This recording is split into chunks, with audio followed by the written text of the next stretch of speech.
नाका बंदी पर ट्रंप का बयान सामने आया है। ट्रंप ने कहा कि ईरान दुनिया को ब्लैकमेल कर रहा है, हम किसी को ब्लैकमेल नहीं होने देंगे, हमारे पास जरूरत से ज्यादा तेल है।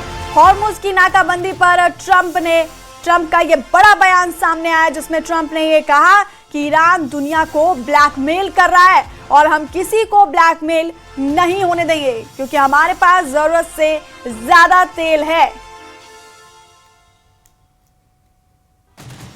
तो हॉर्मुज की नाकाबंदी पर अमेरिकी राष्ट्रपति डोनाल्ड ट्रंप का बयान सामने आया, जिसमें उन्होंने ये कहा कि हमारे पास जरूरत से ज्यादा तेल है और ईरान तेल को लेकर के दुनिया को ब्लैकमेल कर रहा है और हम किसी को भी ब्लैकमेल नहीं होने देंगे। तो सख्त बयान यहाँ पर सामने आया है डोनाल्ड ट्रंप का, जिसमें उन्होंने ये कहा कि ईरान ब्लैकमेल कर रहा है दुनिया को और किसी को भी हम ब्लैकमेल नहीं होने देंगे, हमारे पास जरूरत से ज्यादा तेल है।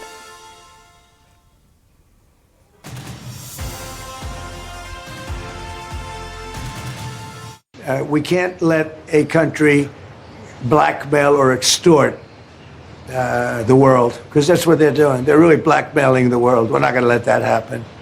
And you know, the amazing thing is, we don't, can you believe this? We don't use this trade. We don't need this trade. We have our own oil and gas, much more than we need. We have more oil and gas than Saudi Arabia. Think of this. Right now we have a blockade. They're doing no business. I didn't like seeing boats come out if they were doing business with Iran, but if they weren't, no boats came out. So now Iran is doing absolutely no business, and we're going to keep it that way very easily.